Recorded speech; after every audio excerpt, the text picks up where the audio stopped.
Hello friends, Ram net JRF channel में आपका स्वागत है।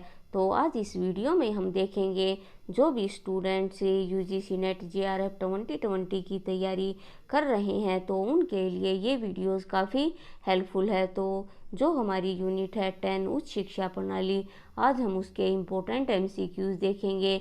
ये जो MCQs हैं आपके लिए मोस्ट इम्पोर्टेंट हैं। तो जो भी स्टूडेंट्स हमारे इस चैनल पर न्यू हैं वो ज़रूर इस चैनल को सब्सक्राइब करें और साथ में बनी बेल आइकन को प्रेस कर दें, जिससे सभी वीडियोज़ के नोटिफिकेशन आपको टाइम टू टाइम मिलते रहें। तो आइए देखते हैं हमारा पहला क्वेश्चन क्या है। इलाहाबाद विश्वविद्यालय कब बना?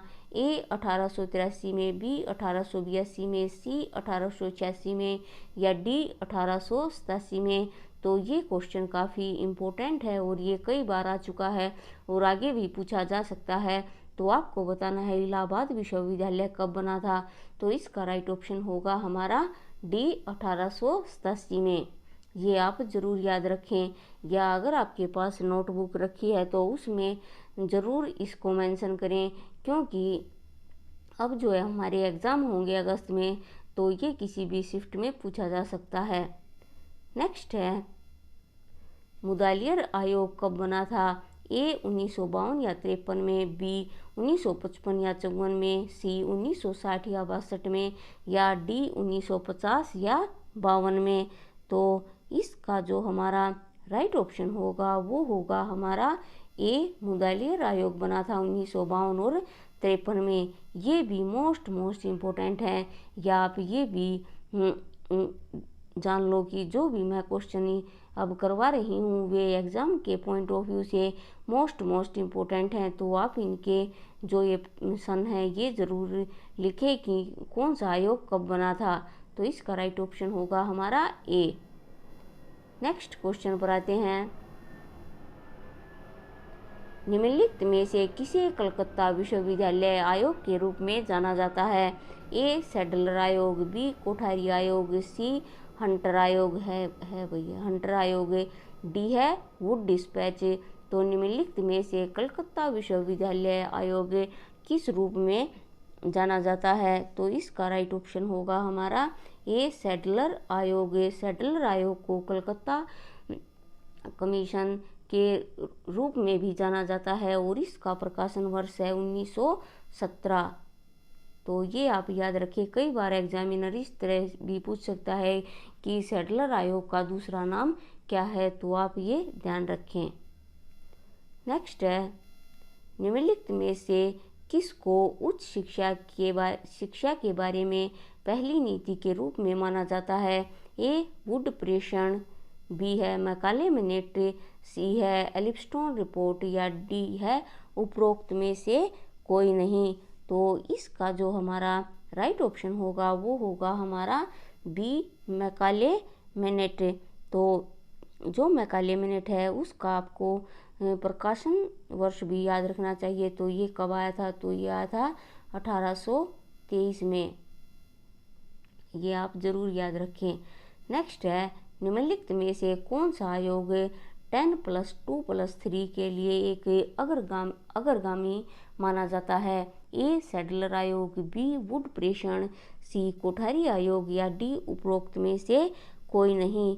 तो इसका जो हमारा राइट ऑप्शन होगा वो होगा हमारा A, सैडलर आयोग। और सैडलर आयोग का टाइम मैंने ऊपर बताया था कब आया था, ये 1917 में। और इससे क्वेश्चन एक और बन सकता है कि इसका दूसरा नाम क्या है? तो कलकत्ता कमीशन। नेक्स्ट है, निम्नलिखित में से किस आयोग की रिपोर्ट को शिक्षा और राष्ट्रीय विकास रिपोर्ट के रूप में जाना जाता है? A, राधाकृष्णन आयोग, B, कोठारी आयोग, C, मुदालियर आयोग या D, उपरोक्त में से कोई नहीं।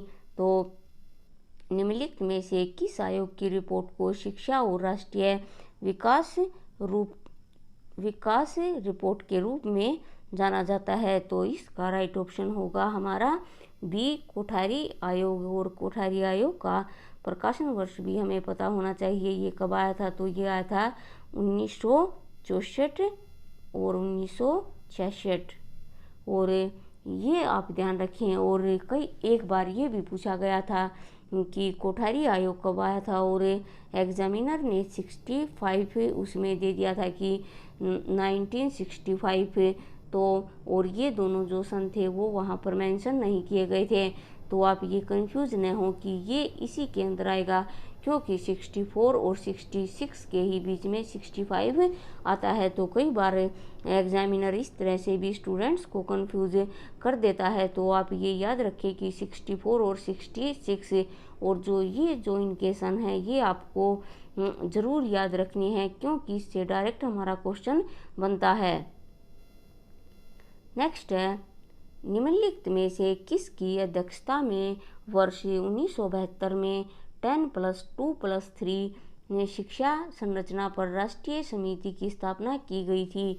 ए डॉक्टर PD शुक्ला, बी है डॉक्टर DS कोठारी, सी है डॉक्टर राधाकृष्णन और डी है उपरोक्त में से कोई नहीं।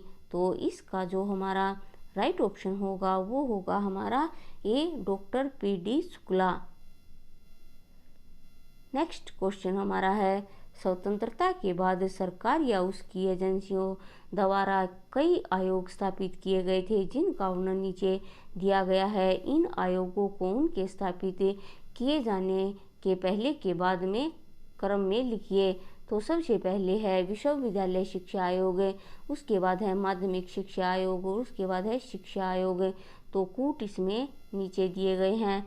तो इसमें जो हमारा राइट ऑप्शन होगा वो होगा हमारा सी, यानी पहले आएगा हमारा विश्वविद्यालय शिक्षा आयोग, उसके बाद माध्यमिक शिक्षा आयोग और तीसरा है शिक्षा आयोग। आगे देखते हैं, निम्नलिखित में से किस समिति ने UGC द्वारा प्रत्येक वर्ष बुनियादी विज्ञान के क्षेत्र में अनुसंधान पर 500 करोड़ रुपए खर्च करने की सिफारिश की थी? तो ए MM शर्मा समिति, बी कादोदकर समिति, सी प्रोफेसर यशपाल समिति या डी उपरोक्त में से कोई नहीं। तो इसका जो हमारा राइट ऑप्शन होगा वो होगा हमारा MM शर्मा समिति ने ये UGC के द्वारा सिफारिश की गई थी कि जो हमारी बुनियादी साइंस है उनके क्षेत्र में जो रिसर्च हो रहे हैं उस पे 500 करोड़ रुपए खर्च करने की सिफारिश की गई थी कि हर साल उस पे 500 करोड़ रुपए खर्च होना चाहिए।